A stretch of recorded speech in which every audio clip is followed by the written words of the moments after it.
صلح حدیبیہ کے بعد آخر کار مسلمانوں نے اپنی توجہ یہودیوں کی طرف کی، کیونکہ یہودی ہر وقت مسلمانوں کے خلاف کوئی نہ کوئی سازش کر رہے ہوتے تھے۔ خندق کی لڑائی بھی انہی یہودیوں نے شروع کروائی تھی۔ حدیبیہ سے پہلے ان پر حملہ کرنا ناممکن تھا، کیونکہ اگر مسلمان ان پر حملہ کرنے کا سوچتے تو مکہ والے مسلمانوں پر حملہ کر سکتے تھے۔ حدیبیہ کے معاہدے کے بعد مکہ والوں سے 10 سال تک کوئی لڑائی نہیں ہونی تھی، تو یہودیوں سے جان چھڑانے کا یہ بہترین وقت تھا۔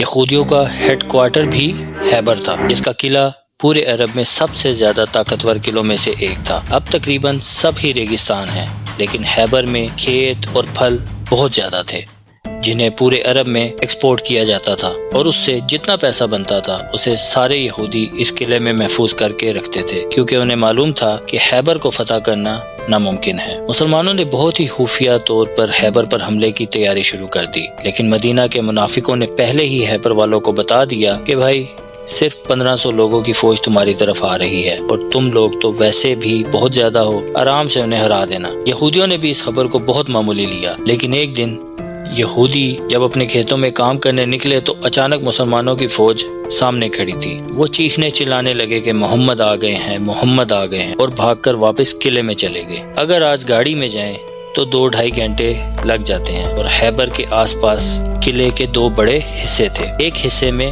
5 بڑے قلعے اور دوسرے حصے میں 3 قلعے تھے۔ مسلمانوں نے پہلے خیبر کے اس قلعے پر حملہ کیا، لیکن پہلے قلعے کو فتح کرنے کی بہت کوشش کے باوجود کوئی فائدہ نہیں ہوا۔ اس کے بعد رسول اللہ صلی اللہ علیہ وسلم نے فرمایا کہ کل میں ایک ایسے آدمی کو جھنڈا دوں گا جو اللہ اور اس کے رسول صلی اللہ علیہ وسلم سے محبت کرتا ہے، اور اللہ اور اس کے رسول اس سے محبت کرتے ہیں۔ سارے صحابہ اس امید میں تھے کہ کاش یہ جھنڈا ہمیں مل جائے۔ حضرت عمر رضی اللہ عنہ نے کہا کہ میں نے کبھی بھی زندگی میں قیادت کی خواہش نہیں کی سوائے خیبر کے اس دن کے۔ رسول اللہ صلی اللہ علیہ وسلم نے سارے بڑے عمر کے صحابہ چھوڑ کر جھنڈا صرف 29 سالہ علی بن ابی طالب کے ہاتھ میں دیا۔ حضرت علی رضی اللہ عنہ نے فوج لے کر نکلے اور پہلے قلعے پر حملہ کیا۔ اس قلعے کے جو کمانڈر تھے ان کا نام تھا مرخب، جو پورے عرب میں اپنی طاقت کی وجہ سے بہت مشہور تھا۔ اس نے مسلمانوں کو چیلنج کیا تو حضرت علی رضی اللہ عنہ سامنے آئے اور بہت ہی آسانی سے اسے شکست دے دی، جس کی وجہ سے حضرت علی رضی اللہ عنہ پورے عرب میں ایک عظیم جنگجو کے طور پر مشہور ہو گئے۔ اسی کے ساتھ جنگ شروع ہو گئی، اور یہودی بھی بہت زور سے لڑ رہے تھے، کیونکہ وہ بھی اہل کتاب تھے اور ان کے لیے بھی جنت اور شہادت کے تصورات تھے۔ جنگ کافی دیر تک چلتی رہی، لیکن آخرکار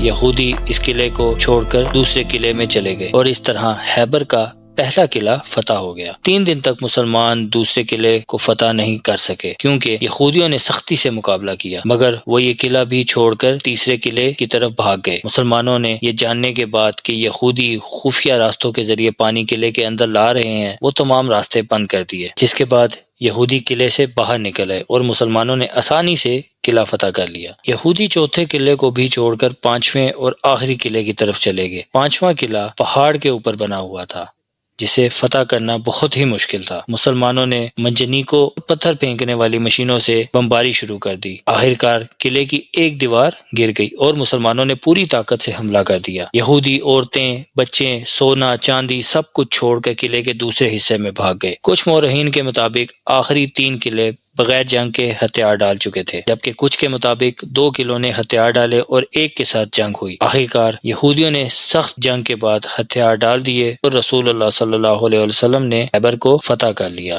خیبر کی فتح کے بعد مسلمانوں کو اتنا سونا اور دولت ملی کہ ایسا لگا جیسے آج پاکستان میں اچانک تیل دریافت ہو جائے اور سب کچھ بدل جائے۔ حضرت عمر رضی اللہ عنہ نے فرمایا کہ یہ پہلی بار تھا کہ خیبر میں ہم نے پیٹ بھر کر کھانا کھایا۔ جو مسلمان مکہ سے ہجرت کر کے مدینہ آئے تھے ان سب نے اپنے مدینہ کے بھائیوں کو ان کے قرضے واپس کر دیے۔ مسلمان جو پہلے ایک غریب قوم تھی اب عرب کی سب سے طاقتور اور امیر قوم بن چکی تھی۔ اب سوال یہ پیدا ہوتا ہے کہ عرب میں اتنے زیادہ یہودی نہیں تھے تو سارے یہودی مدینہ اور اس کے آس پاس کیوں رہتے تھے؟